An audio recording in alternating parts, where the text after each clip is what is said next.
What is up, pal fam? Welcome to day 36 of Countdown to VD 100. My name is Paul Emmanuel Habaradas, aka Paul POW. Yes, it's 65 days. I made a mistake. I forgot when it's 64 or 65. Anyway, I think earlier this week or last week, I've take, I've showed you a look between Mikhail and Vasily Smyslov. This time, another Mikhail is going to face Vasily Smyslov. This time, Mikhail Tal. No way, it's gonna be interesting and exciting as it seems. Yes, the problem is it's gonna be short and sweet. 26 moves, few variations. Okay, so this is a 1959 game. We're closing out the decade 50s, and tomorrow we're moving on to the fourth 20s, 30s, 40s, fifth, I think, 20s, 30s, 40s, 50s, 60s, to the fifth calendar decade of FIDE, the International Chess Federation, 1960s. That starts tomorrow. So, let's take a look. Mikhail Tal starts with e4 and Vasily goes with c6, going for the Caro-Kann. Then there goes d3 and d5. Usually I go like d4 and then d5. But going back, d3 and then d5, knight d2 and e5. It's a bit unusual to see this opening for me because I haven't seen that much. I'm just like knowing stuff. And there goes knight gf3, knight d7, and d4. The center pawns are now in the center squares. But in the Fischer-Richburg game in 1964, it's g3. I think his plans to go here and then castles and all the stuff. So let's just say knight here and then bishop c4 and then castles. Something like that. Going to d4, then goes to take it. D takes e4. Apparently in the Kabanova-Chernova game, it was bishop to d6. Yes, it's very, very interesting to find about this. And goes down to takes probably, and maybe c4. Going back, after d takes e4, there's knight takes, and then e takes d4. Back on the other side. But in the game between Hickman and not Hutchinson, it's knight gf6. And then we can see it's like going to takes, and probably knight there.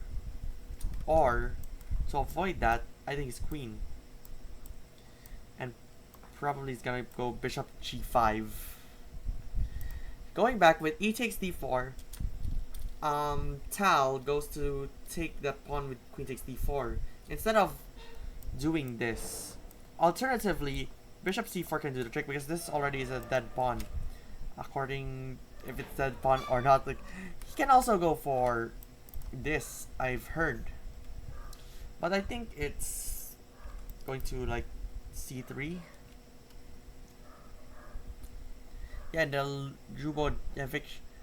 Lubovich and Marvovich game, it was bishop c4.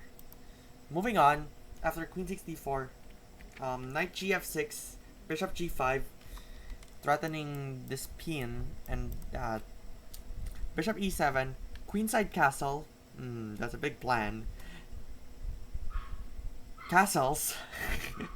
This chess piece is not working around.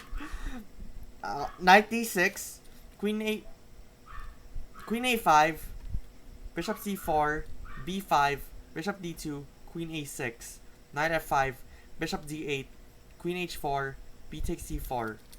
Yeah, I think why Tal just like leave those pieces behind or leave them hanging or stuff. Yeah. B takes c4, queen g5, knight h5, and knight h6 check, king h8, queen takes. So what's the plan about it? If he immediately goes to take it, and then problem is the g6. So the good thing is knight h6 immediately, and then king h8, queen takes h5, and then queen takes queen takes a2, threatening the mate. That's the problem. This is my big problem when I castle queen side, because I've played back in the day, like in 2019. I got mated with a queen a8 checkmate when I was playing as black. Going back, there's bishop c3 to go out in case of a queen a1 check. However, Vasily made a mistake with knight f6. Wow, what was going on here? What was his plan about it? But if it's bishop c7, knight takes king g8, and then knight h6, king h8, and knight f7, it would have been a draw, I think. I believe it's gonna be a draw with this threefold repetition. Here, here, here, here, and here. It's gonna be a threefold repetition, so it's gonna be a draw. If it's bishop c7, going back with knight f6, I think it's a blunder because Mikhail Tal sacrificed the queen, and it's gonna be over if he takes the free queen. Check, rook, check, knight, checkmate. That is crazy. But with the queen a1, goes queen a1 instead, ignoring the free queen. So queen a1, king d2, rook takes, knight takes, king g8, rook takes a1. And king takes f7, knight e5, king e6, knight takes, knight e4, king e3, bishop b6, and bishop d4. Here, Vasily resigned. There's no hope. As early as 26 moves and not much variations. Yeah, I think in the continuation, it could have done with knight c5, knight e5, king d5, rook hd1, bishop f5, bishop c3, king e6, knight takes e4, and rook e8. So apparently white's position is gonna be winning here with this remaining pieces. And the position, I think black is having an advantage as per piece with this bishop. But saying it was, I realized that it's already 2 rooks versus 1 rook and a bishop. So it's 10/8. Wow. A quick game that we've seen, but that is absolutely crazy. That should be all for the decade 50s, the 4th decade of the FIDE. Tomorrow we're moving on to the 5th calendar decade of the FIDE.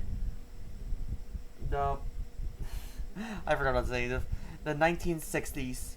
I think that's the start of the Spassky, Tal, Fischer domination.